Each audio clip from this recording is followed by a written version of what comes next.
Selamat datang di channel Simulasiku. Di channel ini, kita akan membahas tentang persiapan SBMPTN, Mandiri, beasiswa, dan juga kampus-kampus impianmu.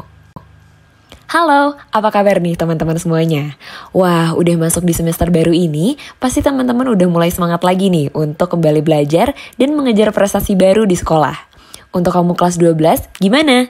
Apakah kamu sudah mulai mencicil untuk mempersiapkan UTBK ke depannya? Atau jangan-jangan teman-teman kelas 10 dan kelas 11 juga udah mulai nyicil nih untuk persiapan UTBK di waktu yang akan datang.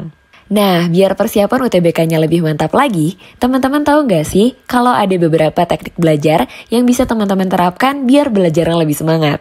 Untuk itu, langsung simak aja yuk videonya, belajar UTBK cuma 25 menit.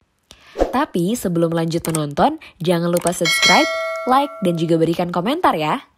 Yang pertama adalah teknik Pomodoro. Teknik Pomodoro ini cocok untuk kamu terapkan jika kamu mudah terdistraksi ketika belajar. Teknik Pomodoro juga dapat membantu kamu untuk menentukan tujuan dan mencapai suatu target. Pomodoro adalah sebuah teknik belajar berdasarkan time management yang diciptakan oleh Francesco Cirillo. Ia menciptakan teknik ini karena saat berkuliah dulu ia merasa mudah terdistraksi ketika belajar. Dan akhirnya ia menyadari bahwa ia perlu belajar dengan interval waktu tertentu dan tentunya diselingi istirahat, agar kondisi psikis dan fisiknya dapat direfresh kembali dan belajar pun menjadi tidak melelahkan. Lalu, bagaimanakah cara melakukan teknik Pomodoro? Ternyata mudah sekali loh. Kamu hanya memerlukan timer yang ada di smartphone-mu atau timer lainnya yang kamu punya di rumah. Atau kamu juga bisa mengunduh aplikasi Pomodoro di smartphone-mu, contohnya seperti aplikasi BeFocus, Focus Keeper, dan juga Tide. Nah, selanjutnya, kamu hanya perlu mengatur timer tersebut menjadi interval yang disebut jendela kerja selama 25 menit. Waktu tersebut harus kamu gunakan sebaik mungkin untuk mengerjakan tugasmu. Kemudian setelah interval ke jendela kerja tersebut berakhir, maka kamu bisa melakukan istirahat selama 3-5 menit. Setelah selesai beristirahat, kembali set timermu menjadi 25 menit dan kembali fokus untuk mengerjakan tugasmu. Lakukanlah teknik tersebut berulang kali sampai dengan 4 interval jendela kerja berlalu. Setelah itu, kamu boleh melakukan istirahat selama 15-30 menit. Jika pekerjaanmu belum selesai, lakukanlah kembali teknik Pomodoro tersebut sampai pekerjaanmu tuntas. Teknik yang kedua adalah teknik Feynman. Jika sebelumnya adalah penjelasan tentang teknik belajar untuk kamu yang mudah terdistraksi, sekarang kita akan membahas teknik belajar yang cocok untuk kamu yang sulit memahami materi pelajaran. Teknik ini ditemukan oleh Richard Feynman, seorang saintis penerima Nobel di bidang fisika tentang elektrodinamika kuantum dan juga seorang guru hebat yang dijuluki sebagai The Great Explainer. Teknik Feynman adalah teknik belajar dengan mengajarkan sesuatu hal pada orang lain. Dalam hal ini, kamu tidak harus menjelaskannya kepada orang lain secara langsung, namun kamu dapat pula menggantinya dengan merekam suaramu sendiri atau berpura-pura presentasi di depan cermin. Teknik ini mirip ketika teman kesebayamu sedang mengajarkan sesuatu padamu. Tentu hal tersebut dapat membantumu untuk lebih paham kan? Cara untuk mempraktekkan teknik ini adalah kamu harus memilih materi apa yang ingin kamu pelajari. Kemudian, kamu juga harus membaca dan memahami materi tersebut dengan baik. Setelah itu, kamu perlu untuk mengambil selembar kertas untuk menuliskan kembali apa yang sudah kamu pahami tentang hasil kamu membaca. Tulislah dengan bahasa yang sederhana sehingga lebih mudah untuk dipahami.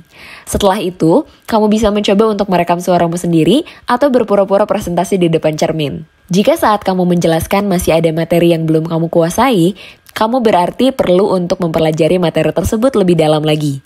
Ulangilah teknik tersebut sampai kamu benar-benar paham saat kamu berpura-pura berpresentasi.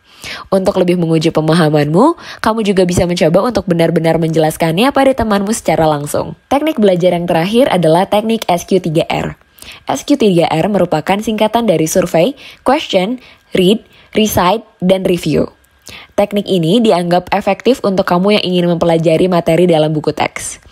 Metode ini diperkenalkan oleh Francis Robinson, seorang psikolog pendidikan asal Amerika pada tahun 1946 dalam bukunya yang berjudul Effective Study. Teknik ini dapat membantumu dalam kegiatan belajar agar lebih mudah menemukan dan memahami informasi yang diinginkan sehingga dapat menghemat waktu ketika membaca.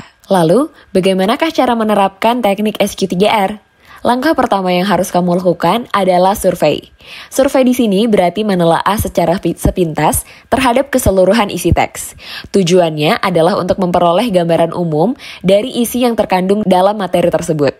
Selanjutnya, kamu harus melakukan langkah question. Pada langkah ini, kamu harus menyusun pertanyaan yang singkat dan relevan dengan bagian teks yang sudah ditandai pada langkah pertama yang tadi. Kemudian, masuk ke tahap 3R. Yang pertama adalah read atau membaca.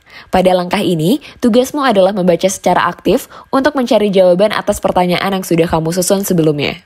Saat membaca, coba untuk difokuskan pada paragraf yang diperkirakan mengandung jawaban yang sesuai dengan pertanyaan yang sudah kamu susun. Kemudian selanjutnya adalah tahap recite, yaitu menyebutkan kembali jawaban dari pertanyaan yang telah kamu susun. Pada langkah ini, sebisa mungkin kamu tidak melihat jawaban yang tertulis pada catatanmu ya. Pada tahap ini, kamu diharapkan untuk dapat mengutarakan kembali atau menceritakan kembali apa yang sudah tadi kamu baca. Langkah terakhir yang kamu lakukan adalah review. Ini merupakan langkah terakhir dengan melakukan peninjauan ulang dari semua pertanyaan dan jawaban sehingga memperoleh kesimpulan. Kamu perlu menulis kembali hal-hal yang dianggap penting dari hasil bacaanmu. Nah, gimana nih teman-teman? Sudah tahu teknik belajar apa yang cocok untukmu? Semoga video ini dapat membantumu ya, sehingga kamu dapat lebih semangat untuk mempersiapkan UTBK nantinya. Jangan lupa untuk tinggalkan jejak dengan memberikan like dan subscribe. Beri komentar juga di bawah untuk informasi apa lagi yang ingin kami bahas pada video berikutnya.